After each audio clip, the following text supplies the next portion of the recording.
സിജു കണ്ണൻ കൂടി ചേരുന്നു മുണ്ടക്കയിൽ നിന്ന്. സിജു, അവിടുത്തെ ഒരു സാഹചര്യം ചൂരൽമലയിൽ കുറേ അധികം പരിശോധന നമ്മൾക്ക് നടത്താൻ കഴിഞ്ഞു. മുണ്ടകയിൽ ഇപ്പോഴത്തെ പരിശോധനയുടെ ഒരു സാഹചര്യം എങ്ങനെയാണ്? അവിടെ ഈ ഐബോർഡ് പരിശോധന നടക്കുന്നുണ്ടോ, അതോ ഡോഗ് സ്ക്വാഡിൻ്റെ പരിശോധനയുടെ അടിസ്ഥാനത്തിലുള്ള മണ്ണ് മാറ്റിയുള്ള പരിശോധന തിരച്ചിലാണോ നടക്കുന്നത്?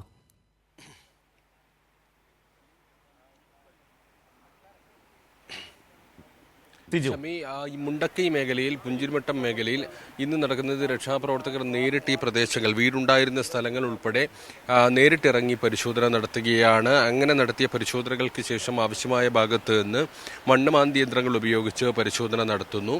ഈ ഉരുൾപൊട്ടലുണ്ടായ പ്രദേശത്തിന് തൊട്ടു താഴെയുള്ള ജനവാസ മേഖലയായ പുഞ്ചിരിമട്ടം മുതൽ താഴേക്ക് വന്ന മുണ്ടക്കൈ പ്രദേശം, അതിന് തൊട്ടു താഴെ ചൂരൽമല തുടങ്ങിയ മേഖലകളിൽ ഉരുൾപൊട്ടലിൽ ഒലിച്ചുപോയ വീടുണ്ടായിരുന്ന സ്ഥലങ്ങൾ, ജനവാസ മേഖലകളിലെല്ലാം തന്നെ കൃത്യമായ പരിശോധന നടത്തുകയാണ്. ആ പരിശോധനയിൽ എന്തെങ്കിലും വിവരങ്ങൾ ലഭ്യമാകുമോ എന്നുൾപ്പെടെയുള്ള കാര്യങ്ങളാണ് നോക്കുന്നത്. സൈന്യത്തിൻ്റെ നേതൃത്വത്തിൽ NDRFൻ്റെയും SDRF സന്നദ്ധ സംഘടനാ പ്രവർത്തകരെല്ലാം തന്നെ ഈ പരിശോധനയുടെ ഭാഗമായുണ്ട്. ഡോഗ് സ്ക്വാഡും ചില മേഖലകളിൽ പരിശോധന നടത്തുന്നുണ്ട്. ഈ മേഖലകളിൽ മുകളിൽ ഐബോർഡ് ഡ്രോൺ സംവിധാനം ഉപയോഗിച്ചുള്ള പരിശോധന ഇന്നില്ല എന്നാണ് മനസ്സിലാക്കുന്നത്. സൈനിക ഉദ്യോഗസ്ഥർ നൽകുന്ന വിവരമാണ്.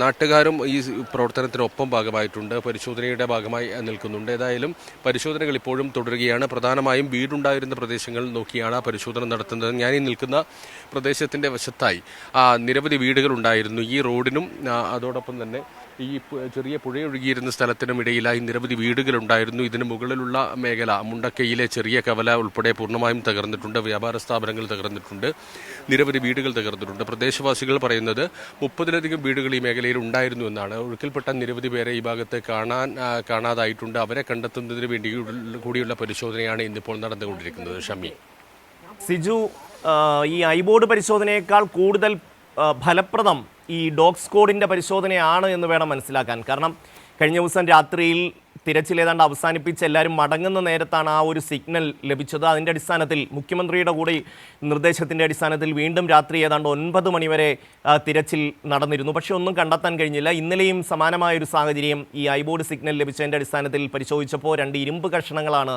ലഭിച്ചത്. അതേസമയം ഈ ഡോഗ് സ്ക്വാഡിൻ്റെ പരിശോധന വളരെ ഫലപ്രദമാകുന്നുണ്ട്.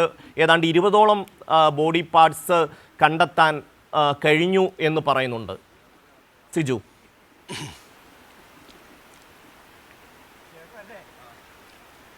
ഷമി, ആ സാധ്യതയാണ് ഇപ്പോൾ പരിശോധിക്കുന്നത്. കെടാവർ നായകൾ ഉൾപ്പെടെയുള്ള സംവിധാനം നിലവിൽ ഇവിടെയുണ്ട്.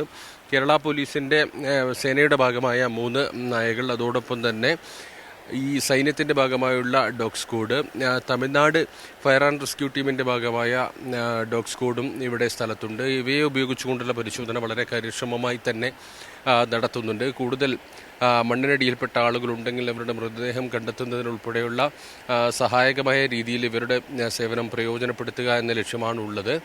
ഏതായാലും ആ പരിശോധനകൾ ഒരു വശത്ത് തുടരുകയാണ്. അതോടൊപ്പം തന്നെ രക്ഷാപ്രവർത്തകർ ഈ ഉരുൾപൊട്ടലുണ്ടായ വഴികളിലൂടെയെല്ലാം തന്നെ നടന്ന് പരിശോധന നടത്തുന്നതാണ് നമുക്ക് കാണാൻ സാധിക്കുന്നത്. ഞാൻ നേരത്തെ സൂചിപ്പിച്ചിരുന്നു, പുഞ്ചിരിമട്ടം, ഈ വനത്തിനകത്ത് നിന്ന് 2 കിലോമീറ്റർ അകത്ത് നിന്ന് ഉരുൾപൊട്ടലുണ്ടായി പിന്നീട് എത്തിയ ജനവാസ മേഖലയായ പുഞ്ചിരിമട്ടം, അതിനുശേഷം തൊട്ട് താഴെ മുണ്ടക്കൈ പ്രദേശം, തൊട്ടു താഴെ മുണ്ടക്കൈ സ്കൂൾ ഉൾപ്പെടുന്ന മേഖല, അതിന് തൊട്ട് താഴെ ചൂരൽമല മേഖല, ഈ മേഖലകളിലെല്ലാം തന്നെ നേരിട്ട് ഈ ചെറിയ പുഴയൊഴുകുന്ന വഴിയിലേക്ക് ഇറങ്ങിച്ചെന്നുകൊണ്ട് കല്ലുകൾക്കും അതോടൊപ്പം തന്നെ മണ്ണിനും മരങ്ങൾക്കിടയിലും എല്ലാം തന്നെ വിശദമായ പരിശോധന നടത്തിക്കൊണ്ടിരിക്കുകയാണ്. 7ാം ദിവസം എത്തി നിൽക്കുമ്പോൾ രക്ഷാപ്രവർത്തനം ദൗത്യം വലിയ രീതിയിൽ മുന്നോട്ട് പോയി എന്ന് വേണം മനസ്സിലാക്കാൻ. ഇന്നെന്തായാലും വളരെ പ്രധാനപ്പെട്ട ഒരു കാര്യം ഇന്ന് മന്ത്രി കെ രാജൻ വാർത്താ സമ്മേളനത്തിൽ സൂചിപ്പിച്ചിരുന്നു. കാണാതായവരെ കണ്ടെത്തുക എന്നുള്ളത് വളരെ പ്രധാനപ്പെട്ട കാര്യമാണ്. അതിനുവേണ്ടിയുള്ള സാധ്യതകളെല്ലാം തന്നെ പരമാവധി വിനിയോഗിക്കുകയാണ്. അവരെ കണ്ടെത്തുക, അതോടൊപ്പം തന്നെ തിരിച്ചറിയാൻ കഴിയാത്ത നിരവധി മൃതദേഹം, ശരീരത്തിൻ്റെ ഭാഗങ്ങളെല്ലാം തന്നെ കണ്ടെത്തിയിട്ടുണ്ട്. അത് തിരിച്ചറിയുന്നതിനുള്ള ഒരു നടപടികളിലേക്ക് കടക്കുക വളരെ പ്രധാനപ്പെട്ട ഒരു ഘട്ടത്തിലേക്ക് രക്ഷാപ്രവർത്തനം എത്തുന്നു. പരമാവധി ആളുകളെ കണ്ടെത്താൻ കഴിയുന്നു. ആയിരക്കണക്കിന് ആളുകളെ ഈ രക്ഷാപ്രവർത്തനത്തിൻ്റെ ഭാഗമായി രക്ഷപ്പെടുത്താനും കഴിഞ്ഞു. ഏതായാലും ഇനി കണ്ടെത്താനുള്ള ആളുകളെ കൃത്യമായി മനസ്സിലാക്കി അവരെ കണ്ടെത്തുന്നതിനുള്ളൊരു ശ്രമം നടക്കുന്നു. അതിൻ്റെ ഭാഗമായി കഴിഞ്ഞ ദിവസങ്ങളിൽ നടന്ന പോലെ അട്ടമല, മുണ്ടക്കൈ, പുഞ്ചിരിമട്ടം ഉൾപ്പെടെയുള്ള ഉൾപ്പെടെയുള്ള മേഖലകൾ, GVHS, വെള്ളാർമല, ചൂരൽമല തുടങ്ങിയ പ്രദേശങ്ങൾ, ഇങ്ങനെ 6 മേഖലകളായി തിരിച്ചുകൊണ്ടുള്ള പരിശോധനയാണ് ഇന്നും നടക്കുന്നത്. 6 മേഖലകളിൽ വിവിധ ഗ്രൂപ്പുകളായി സന്നദ്ധ പ്രവർത്തകർ, രക്ഷാപ്രവർത്തകർ തിരിയുന്നു. അതിനുശേഷം പരിശോധന നടത്തുന്നു. ജനവാസ മേഖലകൾ, വീടുകൾ ഉണ്ടായിരുന്ന സ്ഥലങ്ങളിൽ, സ്ഥാപനങ്ങൾ ഉണ്ടായിരുന്ന സ്ഥലങ്ങളിലെല്ലാം തന്നെയാണ് ആ പരിശോധന നടത്തുന്നത്. പ്രധാനമായും കാണാതായ ആളുകളെക്കുറിച്ചുള്ള വിവരം ലഭ്യമാക്കുക എന്നുള്ളതാണ്. വീടുകളിൽ ഉണ്ടായിരുന്ന സ്ഥലങ്ങളിൽ പരിശോധിക്കുമ്പോൾ വീട്ടുപകരണങ്ങളും അങ്ങനെ പല കാര്യങ്ങളും മണ്ണിനടിയിൽ നിന്ന് രക്ഷാപ്രവർത്തകർ കണ്ടെത്തുന്നുണ്ട്.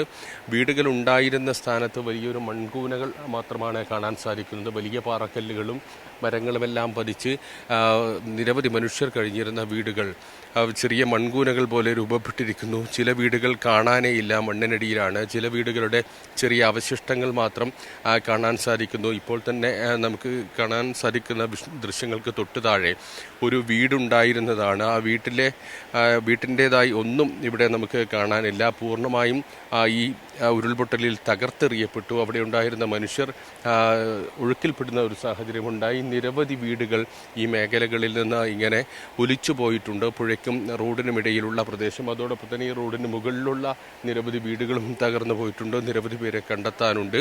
അവരെ കണ്ടെത്തുക, അവരെക്കുറിച്ചുള്ള വിവരങ്ങൾ ലഭ്യമാക്കുക എന്നതാണ് വളരെ പ്രധാനപ്പെട്ട കാര്യം. അതോടൊപ്പം തന്നെ തിരിച്ചറിയപ്പെടാതെ പോയ മൃതദേഹങ്ങൾ തിരിച്ചറിയുന്നതിനുള്ള നടപടിക്രമങ്ങൾ വളരെ പെട്ടെന്ന് പൂർത്തിയാക്കുക. ഇതിൻ്റെ ഭാഗമായി ഈ മേഖലകളിൽ പരിശോധന നടത്തുന്നതിന് പുറമെ ചാലിയാർ പുഴയുടെ പരിസരങ്ങളിലും തീരങ്ങളിലും പരിശോധന നടത്തുന്നുണ്ട്. DYFIയുടെ യൂത്ത് ബ്രിഗേഡ് ഉൾപ്പെടെയുള്ളവർ ആ മേഖലകളിലെ പരിശോധനകളിൽ വളരെ സജീവമാണ്. ഈ അപകടമുണ്ടായ ദിവസം മുതൽ ഇന്നേക്ക് 7-ാം ദിവസം വരെ ആ പരിശോധന തുടരുകയാണ്. ഷമി.